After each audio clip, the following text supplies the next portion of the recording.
First, hey, hey everyone, this is Latifa Fleming. You all know me, it's Empower for Chick.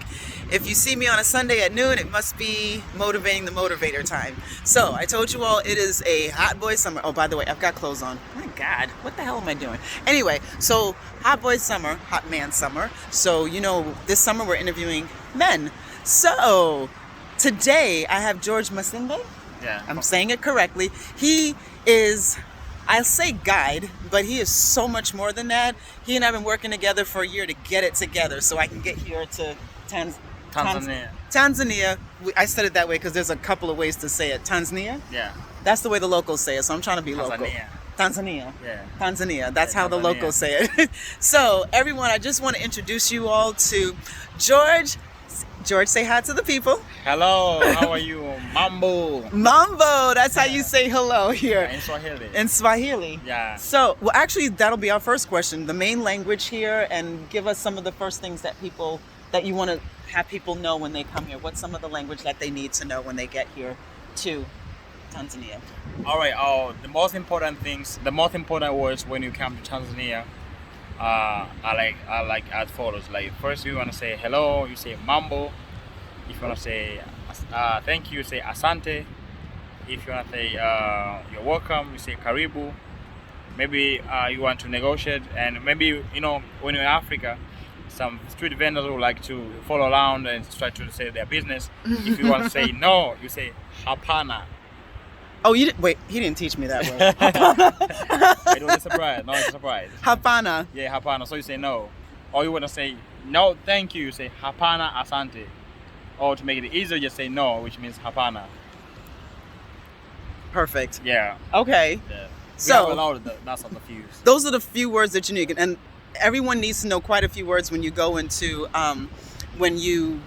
any country. And those are the best words to know, by And the one way. more. One more. When somebody say mambo, don't say mambo back. When somebody say mambo, you say poor, which means I'm okay. Paw. Yeah, poor. Oh, wait, how do you say slowly, slowly? Pole. I like that one. Okay, I'm gonna give the new one because a lot of tourists know the way pole. So you say taratibu. Taratibu. Yeah. Okay, so forget the pole because Yeah. I don't do touristy things. Anybody that's been on my retreats know it's all about the culture wherever we go. Yeah. So, what's the word? What are we saying? Taratibu. Taratibu, which is Yeah. like chill. Yeah. It's kind of chill. Slowly, like relax. Slow it down a little bit, right? And I'm gonna give you another word that many tourists, when they come to Tanzania, they prefer to use that. Like when they say no worries, they say hakuna matata. But frankly speaking, I'm 29 years old. I've never used that word. I've never in my life used that word. So when I want to say no worries in Swahili, I say hakuna shida or hakuna tatizo. So if you don't want to be a tourist, when you want to say no worries, you say hakuna shida or hakuna tatizo. Don't say hakuna matata unless you want to be tourist. Right, because that's like some real Lion King shit. I know. But when they say it to us, like they will say Hakuna Matata to us because they're like, oh, they're tourists. By the way, I'm with him. Like I said, people know I have my retreats. I don't do touristy. I want to be with the people. I want the culture. So that's why I'm here with George, because one of the things I love is that you make sure that we know the culture, right? Talk about why you started your business. Okay. And who your main audience has been. All right. So ever since I was a kid, I had a dream to meet people. The fact that in Africa to travel from outside our countries is very expensive, and my dream was to meet people from all over the world. So when I was a kid, I had a dream to work for the United Nations because I believe that if I work for the United Nations, I'll be able to travel. But so I had that dream until I graduated at university. By the way, I do tourism, but I didn't start tourism. It's something that I think it's a passion. So at the days when I graduated from university, the first move I had is because I wanted to meet new people. So I used to go to the beaches because most of the tourists, when they come, they prefer to go to the beaches. So I used to walk around to the beach, different kind of beach in Dar es Salaam, I used to go to some places where a lot of foreigners prefer to come when they visit Tanzania. So I used to do that like for 5 times in a week, just moving around without a plan. There I had a friend whose name is Danny. My friend does translation online. He inspired me a lot. So he said one day I was sitting in his ghetto because he had no money. At least now it's good. So he told me, you go around, you move around, you hustle hard, but you don't have a plan. So you should have a plan. So he was the one who gave me this idea. Why don't you become a city guy? Why don't you become a city guy? So now I'm organizing a couple of tours. I do the city tours in Dar es Salaam, the city tour. I organize the tour to the Maasai tribe. I do the safari. I do the tour over the country, Tanzania. But I started as a city guy, so I used to do the tour around the city of Dar es Salaam. So after that, but it was his idea. I didn't plan to do this. I didn't have this thing in mind that I should do tours. So he said that, why don't you become a city guide? So from there, I decided to do that. But it was now people who have been following my page, they say I get a lot of clients, but it was very hard. I gave up a lot of times. I quitted a lot of times. Yes. So the first that's thing, real entrepreneur talk. yeah. So the first thing my friend Danny gave me, there's this network. It's called Expat. I'm not sure if you know that. For the people maybe you want to move to other country. So when you join that network, it helps. You can post some question about the country you're planning to move. So he gave me that you should do this. You should try to find some tourists here. But that network, that community was not for tourists. So I was breaking the laws. They broke me. They broke me over 50 times. Really? Yeah, they blocked me. Whenever they blocked me, I had to create another email, then to join the community because I was breaking the laws. I didn't know, so I don't condone breaking the law to be an entrepreneur, but you gotta do what you gotta do. Yeah. So okay, so my story is very long, so I try to keep it short. Okay, so they kept me blocking. After that, so I had the first client from the United States, African American, and people don't know that my first client. This is the first time I'm telling you. My first client wrote me a very bad review. Oh. Yeah, because I wasn't a professional at all. I didn't know how to go with the time. I didn't know how to charge, so I overcharged him because I didn't charge a lot of money him purposely because I didn't know. When you rent a car, the owner of the car, even if you use for 2 minutes, the owner of the car charges you for the whole day. And unfortunately, the first day I just took him at the airport, and I just picked it up to the airport and drove to the Airbnb, and he was tired.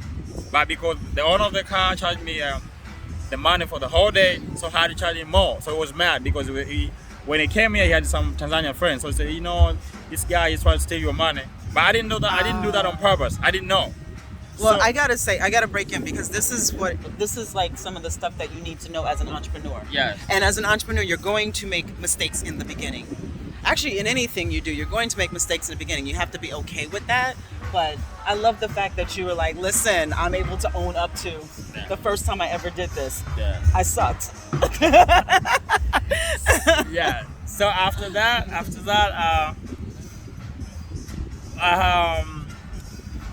that was 2017 March. So after that, it took me 8 months to get another client. 8 months. Wow. And I used to do that, but I didn't get any clients, so I had to start doing some tours for free. So it was there was a time that I was struggling. Imagine, I was struggling to find people to do tours for free, but it was hard. People when I say I want to offer some free tours, and no, we don't want free tour. We don't trust you. So I was struggling. I forgot about getting money, making money. The thing that I wanted to do at that time, I went to offer the free tours. So I remember I met because like I told you, I didn't study any tourism. I didn't take any tourism course. So what I do when I meet foreigners, they have tourism courses that you can take? They have a lot. They have a lot. Okay. Oh, okay. Yeah. Yes. So is that one of the main forms of money, income or economy. Oh my God! One of the main forms of the economy is tourism. In Tanzania? And yeah. Like you mean one of the sources? Yeah, one of the sources of money that comes in. Yeah. Yes. Okay. Yes. Okay. So so after that, I don't know where I ended. Because the story You had clients. You started taking clients for free. Okay. You did not take tourism classes. All right. So after that, because I didn't get any clients for 8 months, so I decided to do the tour for free, because now I realized that maybe because of the first mistake I did to my first American client, I need to learn the game. So I need to do the free tours. I can learn. So I forgot about making money. So what I want to do is to offer the free tours. So I met this girl from the Swiss. She told me about this. I'm not sure if you know the coach surfing in the community all over the world. Maybe if you want to go to a particular country, some people there, some local there, they can offer a free coach. You can stay there at their home for free. Oh, cool. Yeah, so she told me maybe you should do that. She joined that. So I joined the community. Again, they blocked me over 50 times because I was breaking the laws. I was promoting my business. Once again. So remember, whenever they kick me out of the group or of the community, so I had to create another email so that I can join again. So I had over 100 emails. Wow. Yeah. So I used to do that. I kept doing that until they kept blocking me. So I remember after 9 months, I get another client, second client, for free tour. No, I wasn't getting paid. What they did, they were just paying for because we used to take the public transport. They use the public transport. Mm-hmm. So after that, I get another client, like 3 clients in 3 months. After that, I did a couple of tours. So after that, I decided no. I spent a lot of time because I graduated at university. I studied accounting and finance, and this business was the only thing that I wanted to do in my life. So I need to figure out. I needed to find a way to make some money. So after 9 months, I said no. I need to find a way to make some money. Yeah. Yeah. So after that, I decided to put main focus on my Facebook page. So I opened a Facebook page. Tell them what the Facebook page is. Okay, my Facebook page is George Masinde Tanzania. George as George, G-O-R-G-E, Masinde M-A-S-I-N-D-E, Tanzania. And you'll get the best pictures of what's going on here. It's amazing. Yeah. It's good stuff. Okay, so I opened my Facebook page. After that, I had to wait another 6 months to get another client. Then I got another client. And I remember my first tour, I was paid like 50 Tanzanian shillings, which is like $25. But I did that. It's money. Yeah, so I did that. I kept doing that. So after that, I used to get one client in 3 months or 2 months. So I was making like $40 in 3 months. My mom, my sister, a lot of people, my relative used to get mad at me because you educated, but you spend a lot of time doing something that you don't make no money. So they were mad at me. But I didn't listen to them because I had a dream. Yeah. Yeah. You gotta follow. That's all about. You have to follow those dreams. Yeah. So I had a dream to do that. So I kept doing what I believe, because I believe that I need to do this. This is my passion. This is something that I want to do in my life. So after that, keep in mind he's 29 years old. Yeah. So after that, I started my Facebook page, and it started to be big. A lot of people started to follow me. They keep following me. My Facebook page. They started asking me about the tour. So I remember one day I had a lot of, for the like 1 month I had a lot of clients who want to do the tour with me. But I used like always, I used to break the laws on Facebook, because I used to messaging people in private to tell them about the tour. It's so illegal. But you know what? Facebook law is not real law. Yeah. Anyway, go ahead. So yeah, I used to inbox That's people, not real law. tell them about what I do on my tours, and yeah, I used to do that. So my Facebook page was big. A lot of people knew it. So I had another big challenge. Facebook blocked my first account, Facebook, which a lot of people knew it. I had a lot of people booked me in that month. Facebook blocked it permanently.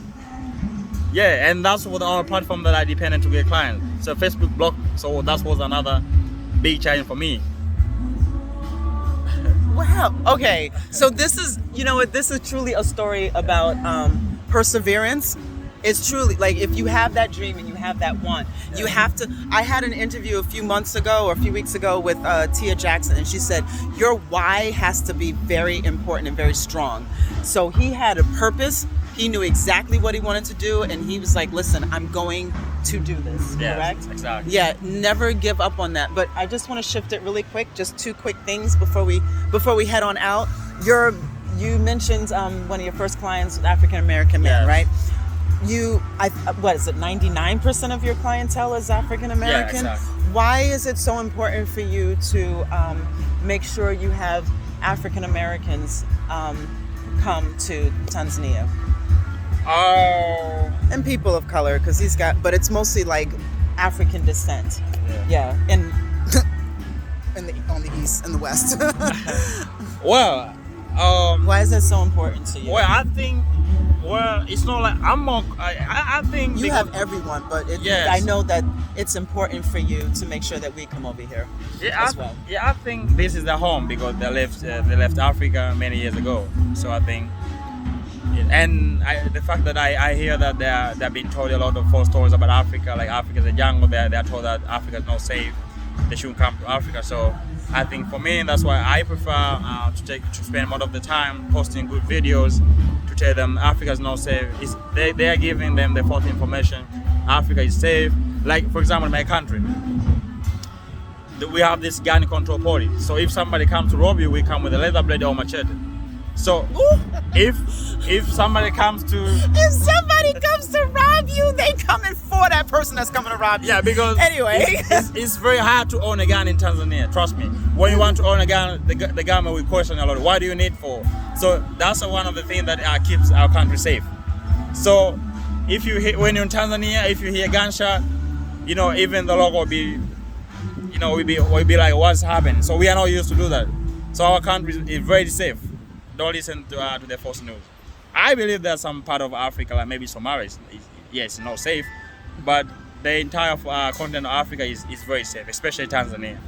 And Very it is safe. a continent. Yeah, Africa's a continent. it's not a country. Say that again. Africa is not a country.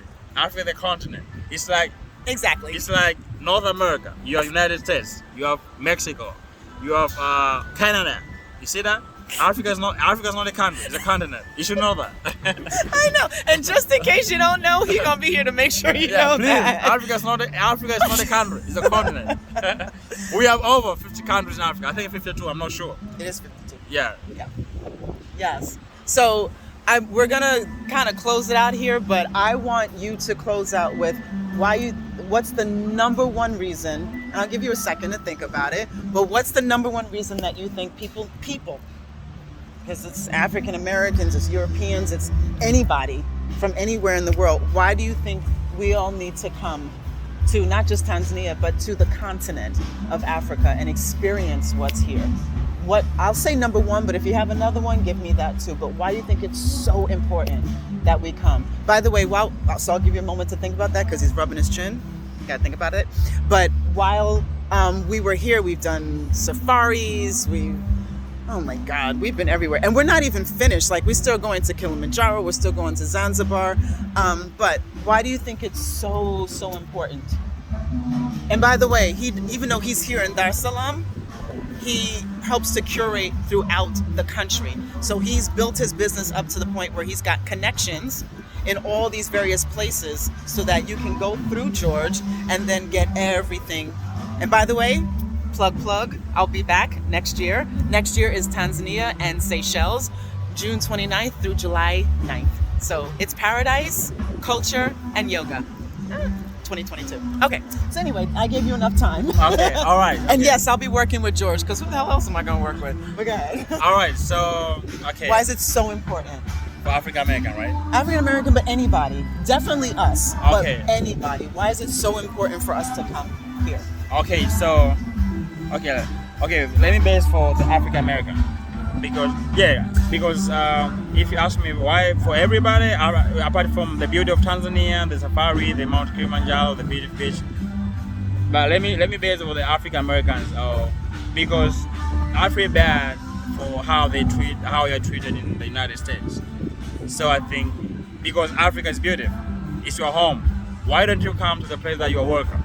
Why don't you come to the place that you can feel comfortable? Why don't you come to the place that you can see people like you? You're welcome. So the number one reason I think the number one reason I think that you should come to Africa is because it's better you come because you spend your money on vacation. You cannot spend your money on a place that they treat you bad. It's hard to get money, people have, so it's better you go to a place that people value your money. You see people like you. You know, you when you come here, you learn about the history because most of you are origin from Africa. So I think you should come here because this is your home. So when you come here, you're not tourists. It's like you're coming back home. So I think that's the reason you should come, because it's like you're going home. You're going to meet your people. You're not worried about, when I go there, people how I spend my money, but I'm not sure if I'll be welcome or no, because there are not many black people there.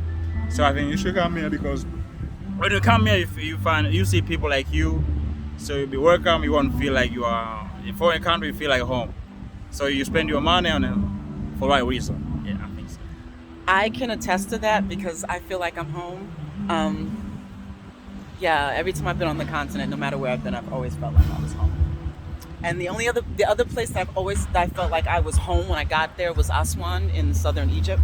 And this is the other place where I feel like I've been home. So George, by the way, I'm gonna say something that might make him a little embarrassed. I feel like he's my son. He's 29. He's like my baby. He's my baby. He's only 8 years older than my actual baby. But George, you are incredibly professional. I'm Thanks. so proud of what you've done, what you've built, because I've been following you. We've been Facebook friends for a minute, and Thank you. And I asked him 8 billion questions. Some of them even I thought was stupid, but he may have thought it was a stupid question, but he never made me feel like it was a stupid question. So this man is incredibly professional. And I'm just very proud of what you're doing, not just with your business, but what you're doing for making sure that that the images and the stereotypes and the misconceptions, you're doing your part. Yeah. I mean, you can't do everything, but you're definitely doing your part to make sure that those things, we're shattering all of those myths, that stupidity. We're getting rid of all of it. So, George, I thank you for all of what you're doing, and I thank you for joining me today. Oh, you're most welcome. You visit Tanzania. Welcome to the motherland. Welcome to the motherland, y'all. All right, everybody. So this was Motivating the Motivator. As always, listen up and be inspired. And I will see you all next week. Thanks.